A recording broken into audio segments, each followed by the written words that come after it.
Assalamualaikum warahmatullahi wabarakatuh.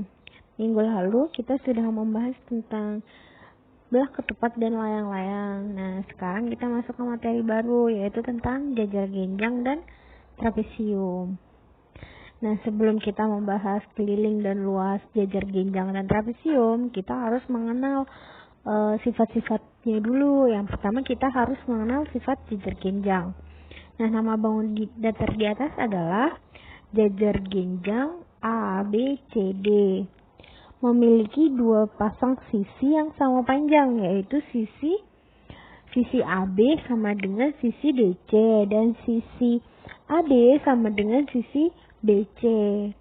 Nah, kemudian memiliki besar sudut yang berhadapan itu sama besar dan memiliki dua sudut tumpul dan dua sudut lancip.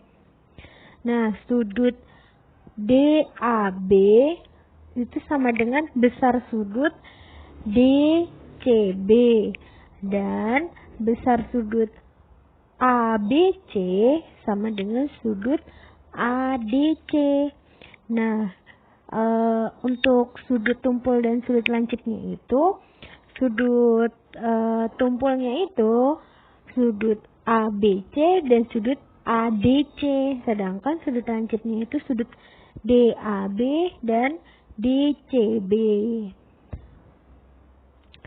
Nah, kemudian kedua diagonalnya saling membagi dua sama panjang dan berpotongan. Nah, diagonalnya itu apa aja? Diagonal AC berpotongan dengan diagonal BD. Nah, perlu kalian tahu kalau jajar genjang itu tidak memiliki simetri lipat. Walaupun bentuknya itu sama seperti persegi panjang, tetapi jajar genjang itu bukan persegi panjang, sehingga dia tidak mempunyai simetri lipat. Nah, maka dapat disimpulkan sifat-sifat jajar genjang adalah: yang pertama, memiliki dua pasang sisi yang sama panjang, memiliki besar sudut yang berhadapan sama besar, dua sudut tumpul dan dua sudut lancip, tidak memiliki simetri lipat, dan diagonalnya saling berpotongan dan sama panjang. Nah, kemudian sekarang kita akan membahas tentang keliling jajar genjang. Apabila kita melintasi keempat sisi, maka kita akan mengelilingi jajar genjang tersebut. Dari ilustrasi tersebut, dapatkah kamu menyimpulkan apa yang dimaksud dengan keliling? Keliling adalah jumlah keseluruhan sisi yang dimiliki oleh suatu bangun datar. Setelah kita mengetahui definisi dari keliling, maka kita harus perhatikan gambar berikut. A dan B adalah sisi dari jajar genjang, maka rumus keliling dari jajar genjang adalah penjumlahan seluruh sisi pada bangun datar tersebut. Jadi A ditambah B ditambah A ditambah B, karena A itu memiliki sisi sejajar yang berhadapan dengan A dan B memiliki sisi sejajar yang sejajar dengan sisi hadapannya. Tuh, jadi keliling jajar genjang adalah penjumlahan semua sisi yang dimiliki oleh jajar genjang. Nah, sekarang kita membahas tentang luas jajar genjang. Nah, pada kertas berpetak, gambarlah sebuah jajar genjang yang terdapat pada gambar di bawah. Kemudian, buat garis diagonal yang membagi jajar genjang tersebut menjadi dua buah segitiga, seperti gambar di bawah ini. Nah, dari gambar tersebut terlihat bahwa luas jajar genjang itu sama dengan luas kedua buah segitiga, karena dalam jajar genjang itu terdapat dua buah segitiga, yaitu segitiga yang pertama dan segitiga yang kedua. Maka luas jajar genjang itu luas pertama ditambah luas kedua. Nah, luas pertamanya itu kan bentuknya segitiga dan luas kedua juga bentuknya segitiga, sehingga luas pertama itu ditambah dengan luas kedua, yaitu setengah dikali alas dikali tinggi, ditambah setengah dikali alas dikali tinggi, karena kedua buah luas tersebut adalah luas segitiga. Nah, kemudian setengahnya kita faktorkan, setengah ditambah setengah itu 1, sehingga tinggal alas dikali tinggi. Jadi alas dikali tinggi kali 1, sehingga luas jajar genjangnya itu alas dikali tinggi. Nah, jika alas adalah A dan tinggi adalah T, maka rumus luas jajar genjang adalah A dikali T atau alas dikali tinggi. Nah, ini contoh soalnya. Talita sedang membuat prakarya dari kertas karton berbentuk jajar genjang dengan sisi 75 cm dan sisi yang satunya 55 cm. Pada kertas karton tersebut ditempelkan manik-manik dengan jarak 5 cm. Banyaknya manik-manik yang dibutuhkan Talita. Nah, karena manik-manik tersebut dipasang di sekeliling jejer genjang, maka kita harus mencari kelilingnya terlebih dahulu. Nah, rumus kalian yang tadi kan kita sudah mencari, yaitu penjumlahan dari semua sisi. Sehingga 75 ditambah 55 ditambah 75 ditambah 55, yaitu 260 cm. Nah, kelilingnya udah kita dapatkan 260 cm. Sedangkan di setiap manik-manik itu mempunyai jarak 5 cm. Sehingga 260 dibagi 5, yaitu 52. Jadi, Talita itu membutuhkan 52 manik-manik. Nah, sekarang contoh yang kedua.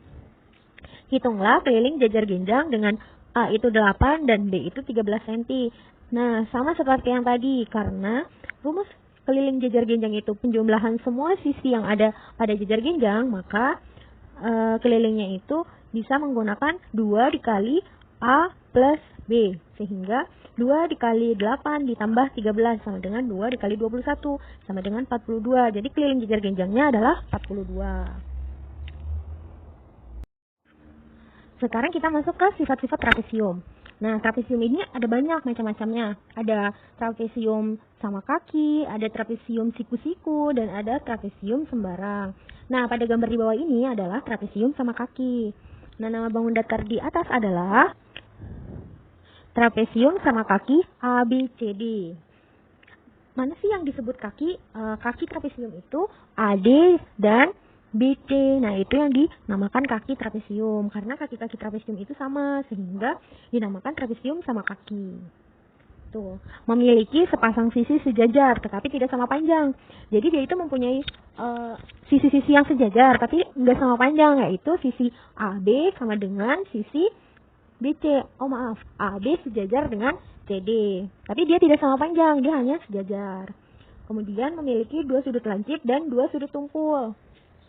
Nah, sudut tumpulnya itu sudut BAD sama dengan sudut CBA. Nah, itu adalah sudut tumpulnya. Dan sudut lancipnya itu ADC dan BCD. Nah, mempunyai 2 diagonal yang sama panjang, yaitu diagonal BD sama dengan diagonal AC. Nah, untuk trapesium sama kaki itu hanya memiliki 1 simetri lipat, yaitu AD bertemu dengan BC, tetapi tidak untuk semua jenis trapesium. Jadi, cuman trapesium sama kaki aja yang mempunyai simetri lipat, yang lainnya itu tidak mempunyai simetri lipat. Trapesium sembarang dan trapesium siku-siku tidak mempunyai simetri lipat. Kemudian dapat disimpulkan sifat-sifat trapesium adalah yang pertama, memiliki sepasang sisi sejajar, tetapi tidak sama panjang.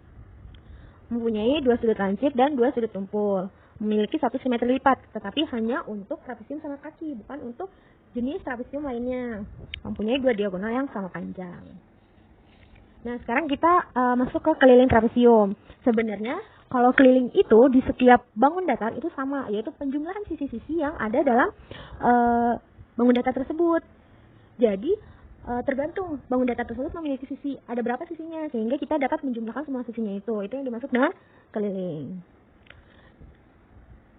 Misalkan trapesium sama kaki ABCD. Berdasarkan pengertian trapesium, maka rumus keliling trapesium adalah AB ditambah BC, ditambah CD, dan ditambah DA. Nah, semua itu adalah sisi-sisi dari trapesium. Nah, untuk trapesium sembarang dan trapesium siku-siku juga sama, dia dijumlahkan semua sisi-sisinya. Jadi, rumus keliling bangun datar itu rata-rata emang hampir semuanya penjumlahan. Semuanya itu penjumlahan dari sisi-sisi bangun datar tersebut.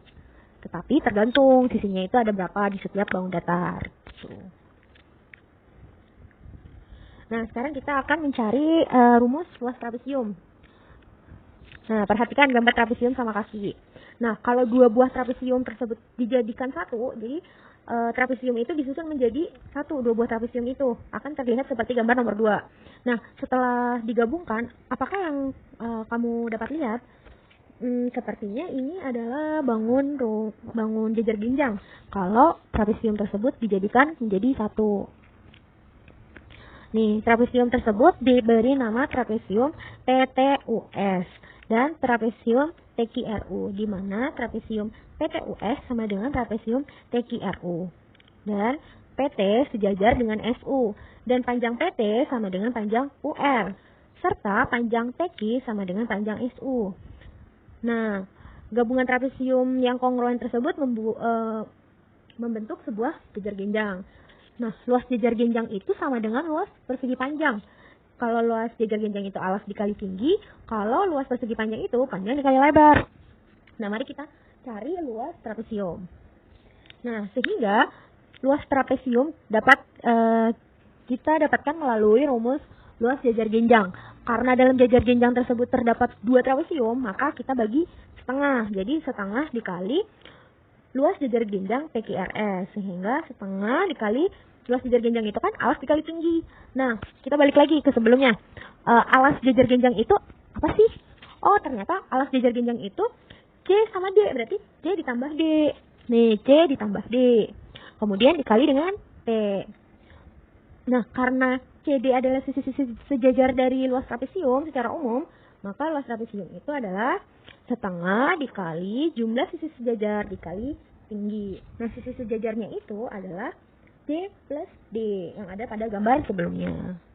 Sehingga luas trapesium itu untuk semua jenis trapesium ya, trapesium sama kaki, trapesium sembarang, dan trapesium siku-siku, rumus luasnya itu sama, yaitu setengah dikali jumlah sisi sejajar dikali tinggi. Nah, sekarang contoh soal. Diketahui panjang KL. Panjang KL itu 16 cm. Panjang MN itu 8 cm. Nah, kita bisa lihat nih, KL sama NN itu sisi-sisi sejajarnya. Nah, kemudian panjang KN. Panjang KN itu 10 cm. Dan panjang LM adalah 5 cm. Hitunglah keliling trapesium. Nah, bisa kita lihat di sini. Ini itu jenis trapesium sembarang, bukan trapesium sama kaki ataupun trapesium siku-siku. Tapi rumusnya tetap sama menggunakan yang kita temukan tadi. Karena keliling trapesium itu penjumlahan semua sisi yang ada pada bangun datar, maka KL ditambah LM ditambah MN ditambah NK, yaitu sama dengan 16 ditambah 5 ditambah 8 dan ditambah 10. Mendapatkan hasil 39 cm. Nah, terus yang nomor 2. Nah, ini itu dinamakan trapesium siku-siku. Diketahui panjang UV adalah 20 meter. Dan panjang WX adalah 15 meter. Nah, UV dan WX ini adalah sisi-sisi sejajar dari trapesium. Panjang WY adalah 12 cm. Nah, WY itu adalah tingginya. Nah, kita di sini disuruh mencari luas trapesium. Nah, luas trapesium tadi itu kan setengah dikali jumlah dari sisi sejajar dikali tinggi. Nah, sisi sejajarnya itu adalah UV dan WX. Sehingga setengah dikali UV ditambah WX dikali WY.